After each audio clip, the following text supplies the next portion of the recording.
Bismillahirrahmanirrahim. Assal-mo-alaikum wa rahmatullahi wa barakatuh. My name is Zahid Ehsan. By profession, I am a tailor. My question is Muslim woman is liable for the maintenance long life after divorce? بھائی صاحب کا سوال ہے کہ اسلام میں خواتین کو طلاق کے بعد ڈیورس کے بعد لائف لانگ مینٹیننس ملتا ہے کیا؟ اسلام میں جو حقوق ہے خواتین کے وہ الحمدللہ اتنے اچھے ہیں کہ تمہارا لائف لانگ مینٹیننس اچھے. انڈین لا میں لائف لانگ مینٹیننس ہے. کچھ سال پہلے کتنا دیتے تھے؟ 400-500 روپے. اور کتنا؟ ابھی ذرا بڑھ گیا گا. وہ کیا ہے؟ اسلام میں مہر ہے. مہر مطلب شادی کے ٹائم پہ ہی مہر مقرر کر سکتے. قرآن کی آیت ہے کہ آپ سونے کا پارٹ بھی دے سکتے. کون سے انڈین کورٹ میں سونے کا پارٹ دیتے؟ Life long maintenance. تو اسلام کے اندر مہر ہے. مہر کی کئی وجہ ہو سکتی. وہ مہر لے کے اپنے والدین کو دے سکتی ہے, اپنے لیے فیوچر کے رہ سکتی ہے, طلاق کے بعد کام آ سکتا ہے. لیکن جب طلاق ہوتا ہے تو عدت کے درمیان جو 3 ماہ ہیں اس کا مینٹیننس شوہر دیتا ہے. اگر ماں پیٹ سے ہے تو جب تک وہ بچہ جنم دیتی ہے اس ٹائم تک اس کا مینٹیننس بھی ہوتا ہے. اور اگر بیوی کے پاس بچے ہیں تو جب تک بچہ بالغ ہوتا ہے اس ٹائم تک بچے کا مینٹیننس شوہر دیں گا. لیکن لائف لانگ کیوں نہیں؟ کیونکہ اسلام میں مہر تو اس کا ہے. وہ مہر کچھ بھی پوچھ سکتی ہے. اگر کم پوچھے تو اس کی غلطی. مہر تو مل گیا. کیونکہ ڈیورس ہونے کے بعد عورت واپس سے نئی شادی کر سکتی.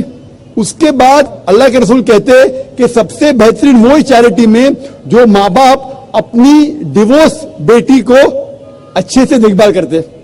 تو ماں باپ دیکھ بھال کر سکتے, بھائی کر سکتا ہے, بھائی نے کرا تو معاشرہ کرے گا, معاشرہ نے کرے تو اسلامک اسٹیٹ کریں گے. اور اگر کہیں گے کہ شوہر کو دینا چاہیے تو مجھے ایک نیا لیکچر دینے پڑے گا مینز رائٹس ان اسلام, آدمی کے حقوق. کیونکہ امیجن اس کو مہر بھی دینے کا ہے, عدہ کا مینٹیننس بھی دینے کا ہے, لائف لانگ بولیں گے. وہ نئی شادی کرے گا اس کو نیا مہر دینے کا. آدمی پہ ظلم تھوڑی کرنا چاہتا اللہ تعالیٰ.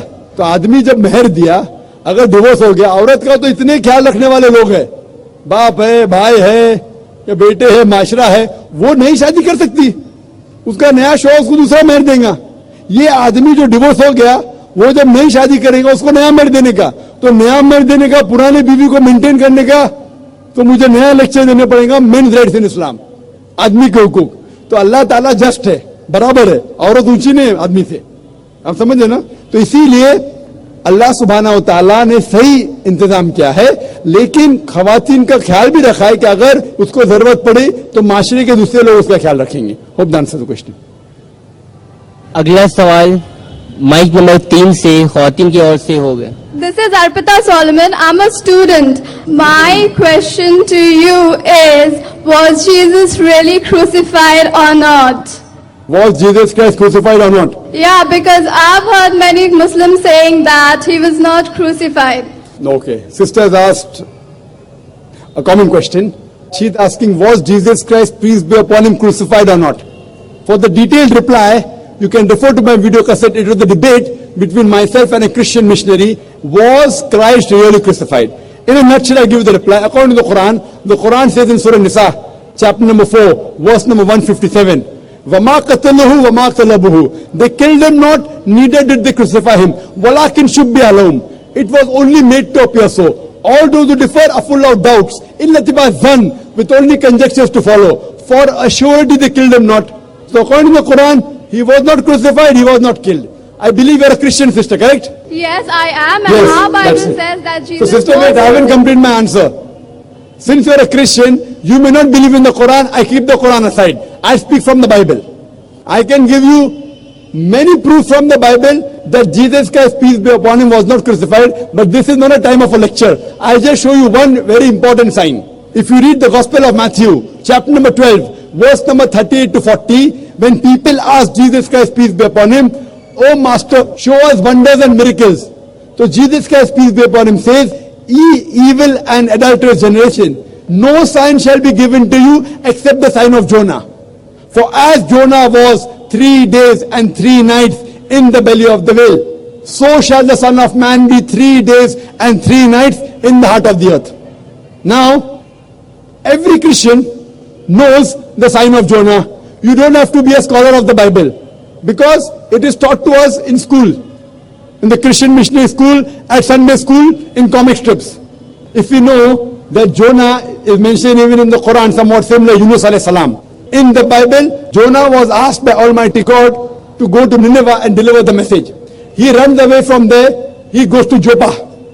Now while he's going sailing in the ship, a storm comes in the sea. It was the superstition of that time that if a person who runs away from his master, because he disobeys the master, a storm will come.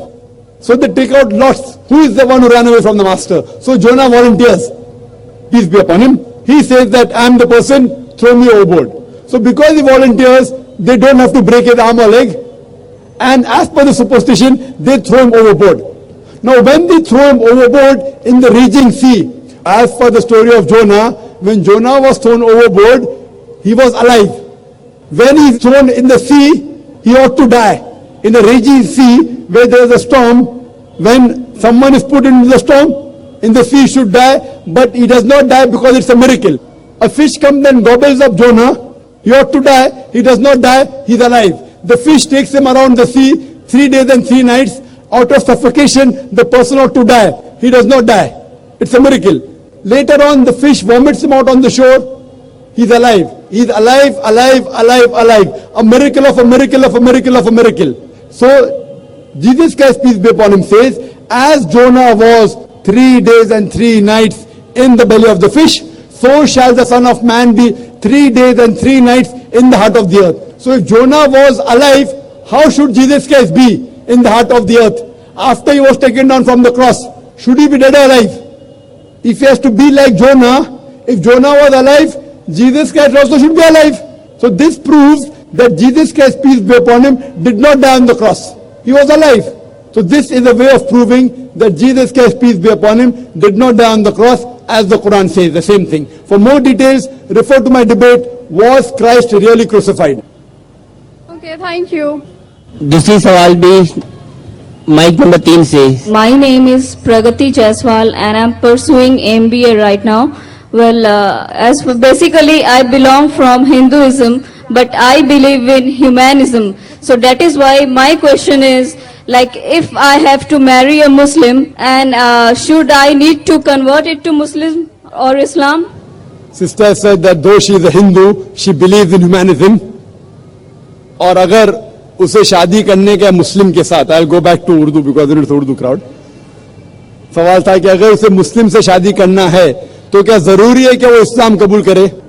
Sister, अगर आप कहते हैं कि आप humanism, इंसानियत में मानते हैं, तो इस्लाम में सबसे पहला चीज है क्या? इंसानियत होना चाहिए आप में, नंबर 1. और एक चीज, अगर गाड़ी चल रही है, एक चाक गाड़ी का ट्रैक्टर का है और एक चाक साइकिल का है, तो गाड़ी चल सकती क्या? एक ट्रक का चाक है, एक साइकिल का है, तो गाड़ी चल नहीं सकती. चारों पहिए यकसा होना चाहिए तो गाड़ी चलेगी. तो इस्लाम के अंदर है कि बुत परस्ती गलत है, एक खुदा को मानो, मोहम्मद सल्लल्लाहु अलैहि वसल्लम को मानो. अगर Sorry to interrupt you, but I would like to say that I do not believe in idol worship. I believe in one supreme power, that is like you call it Allah, I call it Bhagwan. Hinduism में भी लिखा हुआ है कि भगवान एक है, बुत परस्ती गलत है. हिंदुइज्म में और भी लिखा हुआ है. हिंदुइज्म पढ़ेंगे तो आपको मानना पड़ेगा कि एक आखिरी पैगंबर आने वाले हैं जिसका नाम है मोहम्मद सल्लल्लाहु अलैहि वसल्लम. तो अगर आप सच्चे इंसान हैं तो ईश्वर के अलावा, एक खुदा के अलावा, आपको आखिरी पैगंबर में भी मानना पड़ेगा और आखिरी पैगंबर को जो किताब नाजिल की उसको भी मानना पड़ेगा.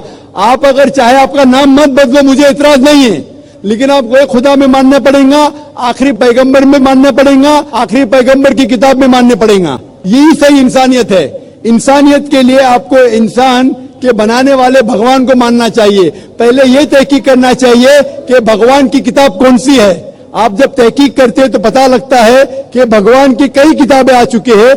आखिरी किताब है कुरान मजीद. अगर आप सच्चे इंसान हैं तो आपको आखिरी पैगाम जो खुदा का है, ईश्वर का है, भगवान का है, अल्लाह का है, उसको आपको मानना पड़ेगा और उसके आखिरी भेजे हुए पैगंबर को भी मानना पड़ेगा. अगर आप इसको मानते हैं तो आप सच्चे इंसान हैं और अरबिक में आपको कहा जाएगा मुस्लिम. आपको नाम बदलने की जरूरत नहीं, फिर ही आप सच्चे इंसान हैं. अगर आप सिर्फ एक खुदा में मानते और बुत परस्ती नहीं करते तो आप आधा काम कर रहे, पूरा नहीं कर रहे. Hope that answers the question. अगला सवाल माइक नंबर 3 से. Yes, sir. Actually, what you said, that was not my question. I was not asking something to like to say similarities between Hinduism or Islam. My question was, the girl needs to convert or not. If the girl is not converting, why there is issues have been Sister, I think I gave the answer. You didn't understand Hindi. I gave it in English. I told you, you said you're a good human being. To be a good human being, you don't only have to believe in one God, you have to follow His commandments. If you follow the commandments, you also have to believe in the last messenger, Prophet Muhammad, peace be upon him. If you do not believe, that means you are not a very good human being. I told you that a car cannot run with one wheel being of a truck and the other being of a cycle. How will the vehicle run? When you have a vehicle, sister, so one person believing in part of Islam, one not believing, it's not right. I gave you a reply that it is wrong for a person to marry such a thing. Quran clearly mentions in Surah Baqarah, chapter number 2, verse number 221, that do not marry unbelieving women until they believe. So one thing is, besides not doing idol worship, that is one small part of humanity, sister. You also have to believe in the last and final messenger, Prophet Muhammad, peace be upon him. If you do not believe, that means you are not a complete good human being. And you cannot marry a person who believes in Prophet Muhammad, peace be upon him. This is the issue, because that person who is a Muslim, he agrees with the teaching of Prophet Muhammad, peace be upon him. He'll say, do hijab. You say, I don't want to do. What will you do? There'll be a fight. He will say, don't expose your body. You say, I want to expose. There'll be a fight. He will say, offer prayers. You say, I don't want to offer. There'll be an argument. And surely a person would like his spouse or her spouse to go to Jannah. So imagine, I would not marry a girl who I know is not going to go to Jannah. I will surely like to marry a girl. I would like my wife to go to Jannah. So the best thing, sister, I gave you the answer which you didn't understand in Urdu. I'm repeating in English. It's compulsory for both the people should be of the same religion. Both should be Muslim. Then only can they marry. Hope that answers the question.